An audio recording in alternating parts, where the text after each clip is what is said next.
Oke. Tapi kita ada back office sendiri untuk mitra gitu. Oke, pertanyaan pertama, kenapa kamu bikin ini jadi sebuah platform? Apa kepentingannya kamu mau bikin kayak tadi kamu bilang kayak Gojek, Tokopedia gini? Jadi di bisnis itu orang banyak yang mikirnya kebanyakan kan. Ini kan padahal sebenarnya customer kamu, kita gambar bisnis kamu ya. Ini kan sederhana sekali bisnis kamu ya. Kalau kita gambar satu line ya, kamu kan ngomong banyak ada B2B, ada tadi direct to consumer juga yang 20%. Cuman di bisnis ya, 20% activity itu biasa ngasilin 80% dari resultnya. Nah, kita harus cari ini dulu nih pertama nih. Apa 20% aktivitas yang ngasilin 80% result kamu? Ini kan kamu, basically kamu custom ya? Custom jersey, komunitas, sepak bola. Oke, ini bisnis kamu. Dan ini bagus, ini hyper niche. Buat apa kepentingannya kamu untuk bikin marketplace? Oke, gini sih Ko. Jadi kita kan dari dulu sebelum kita bikin platform ini, kita kan heavy invest di karyawan, di alat segala macam kan Ko. Ya. Nah kita kan bikin produksi, tapi kan nggak jalan karena memang saya juga nggak ada edge di produksi gitu. Jadi gagal lah. Ini kalau kamu bikin bisnis yang kayak tadi, itu kan capex-nya besar ya. Ini very asset Benar, benar. heavy.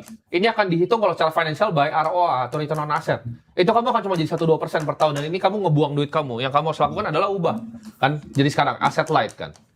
Nah, Betul. asset light ini kenapa lebih enak? Karena kamu nggak dihitung by return on asset, tapi kamu dihitung by return on equity. Ini kamu kan sekarang kamu maklon kan?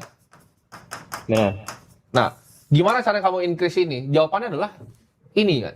Kunci bisnis kamu tuh di satu kata-kata ini, custom jersey untuk komunitas sepak bola. Kalau sekarang kamu 400 juta, kamu harus cari gimana caranya komunitas sepak bola lebih banyak biar di 1 M kan?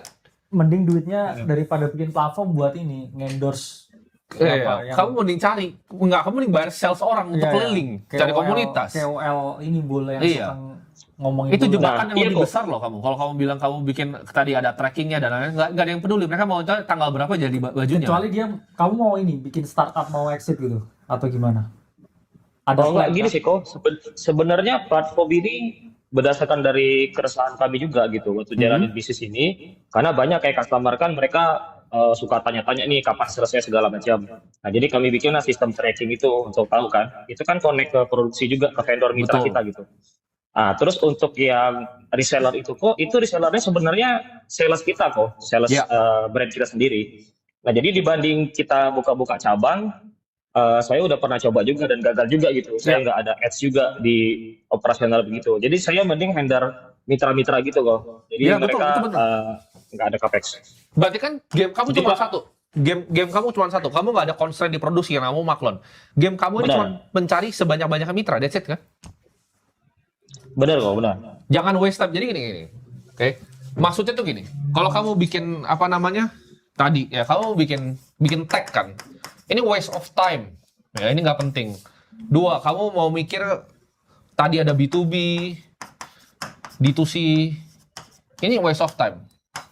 Yang kamu harus lakukan adalah cari mitra untuk reseller kamu. Udah, game kamu cuma satu. Kamu marketing gimana cara cari mitra? Bisnis kamu langsung 4M itu habis itu. Kamu kebanyakan buang waktu kayak, oh ini karena customer minta ini, kamu pakai satu orang aja WhatsApp ke dia. Ngerti nggak? Oke. Lebih murah dong, kamu gaji orang UMR, masa dia nggak bisa nge-WhatsAppin semua yang tanya, itu kecuali customer kamu bilang 100.000 gitu. Tapi kita yakin kalau 400 juta customer kamu nggak sebanyak itu ya kan? Ratusan lah harusnya ya. Customer kamu nggak sebanyak itu kalau cuma 400 juta jual apparel. Soalnya kita banyak lah teman-teman yang main di industri retail yang ratusan miliar tuh masih bisa di-handle manual. Jadi yang harus kamu lakukan adalah jangan pikirnya tuh kayak bisnis mau ada tag-nya, ada ininya, ada itunya. 20% aktivitas kamu tuh ngasih 80 ya. Ya itu kamu bisnisnya cuma cari mitra. Karena kamu nggak ada constraint di produksi kan. Kamu nggak ada constraint di capex, kamu maklon. Jadi jangan waste time di situ gitu.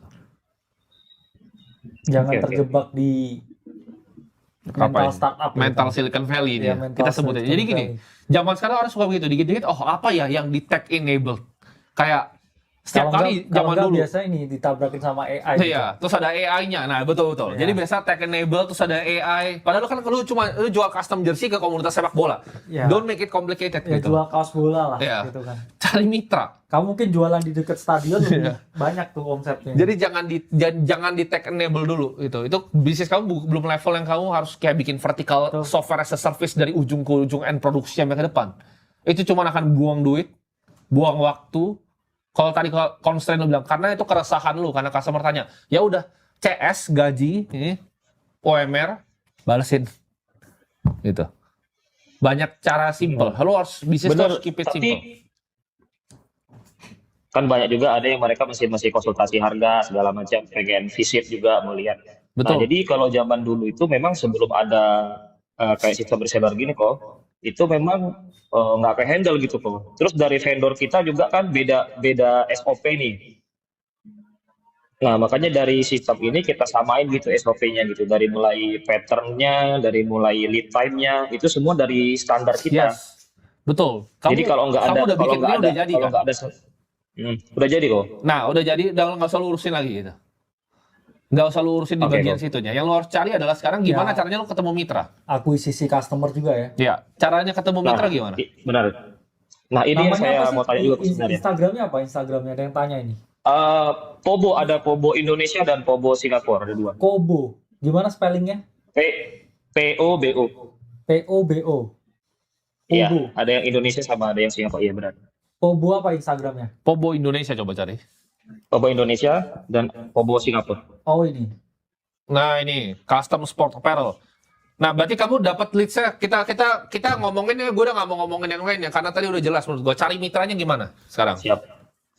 Nah, sekarang kita kan lagi memang push untuk mitra nih kok. Ya. Nah, jadi kita pakai ads juga 10% dari Oke. total. Dan kita ada yang paling gede itu sebenarnya dari mulut ke mulut kok. Karena kita udah jalan 13 tahun kan. Yes. Nah, itu yang saya mau tanyain kira-kira. Karena saya ada dua dilema nih kok sekarang. Ya. Kan dari total omset itu sebenarnya secara omset kalau dibagi dua sama yang Batam itu setengah-setengah. Ya. Tapi secara keuntungan itu yang di Singapura itu jauh lebih besar itu. Kita bisa untung sampai 400% gitu Ya. per order gitu dari modal. Nah, dan customer kita yang di Singapura itu juga udah banyak yang pengennya datang visit store gitu kok. Mereka mau handfeel bahan segala macam kan. Nah, kalau sekarang kan kita yang di Singapura itu kan virtual office kok. Jadi nggak bisa meeting sama customer di situ. Ya. Jadi untuk sekarang itu kita masih appointment manual gitu dengan calon customer. Tapi kadang-kadang saya juga turun gitu untuk customer yang bisa dibilang high profile, saya like handle kayak company gitu-gitu. Ya. Untuk yang kecil-kecil, saya kasih dengan reseller saya yang di Singapura. Ya. Nah, pertanyaannya apakah worth it gitu kok? Misalnya saya memang plan untuk setup store di Singapura kecil-kecilan lah gitu untuk display gitu. Oke. Susah Karena sih kayaknya hitungan saya juga gede banget costnya kok. Iya, Gini, Mau- Evin cost. kalau saya Kamu hitung 1 400 juta sebulan net Fokus di profit marketindo aja lah. 100 juta kamu nggak bisa lah compete di Singapura. Kamu ambil, kalau Benar. misalnya kamu bilang 50-50, kamu ambil di sana gitu. Tapi bukan berarti kamu bikin kayak location fisik di sana. Ya. Itu kamu akan bakar duit. Itu kamu main game Capex lagi nih. Benar. Jangan main game Capex. Kamu udah main yang asset light itu udah benar, udah pinter kamu. Kamu harus keep bisnisnya selalu asset light. Bisnis itu yang dipentingin adalah equity kamu, ya, harga equity dalam bisnis kamu itu yang penting. Kamu harus cari cara untuk Oke. bisa grow equity dalam bisnis kamu, ya. Which is paling gampang adalah improve top line-nya. Improve top line-nya gimana? Dari kamu cari sebanyak-banyaknya mitra. Ya. Kamu jangan pikir buka store. Kamu yang harus kamu pikir adalah gimana caranya paid advertising untuk dapat lebih banyak mitra lagi. Gimana caranya kamu melakukan organic content untuk dapat lebih banyak mitra lagi. Gimana caranya kamu tingkatin mulut ke mulutnya. Kamu tanya referensinya, itu ada tim leads-nya nggak yang nge-follow up lagi setiap dari leads yang jual? Ada kenal nggak orang yang kira-kira butuh jersey bola lagi? Ada tahu nggak orang yang kira-kira butuh ini lagi? Masih banyak yang kamu harus lakukan dari segi cari mitranya. Kamu jangan mikir bikin toko di Singapura. Gitu. Oke kok. Siap. Ya. Tech itu big mistake untuk bisnis yang kecil. Bisnis kamu belum 40M sebulan, don't even think about bikin tech sendiri. Kalau perlu banget software, beli software orang. Jangan pernah bikin. Itu misi bunuh diri. Itu misi paling cepat orang bunuh diri. Gue punya temen, punya toko apparel puluhan miliar. No tech. cuman website sama marketplace. Ya. Ini bisnis yang bisa di-scale sampai besar. Cuman kamu harus fokus ke apa 20% waktu kamu yang ngasilin 80% dari bisnis kamu. Oke? Oke, siap.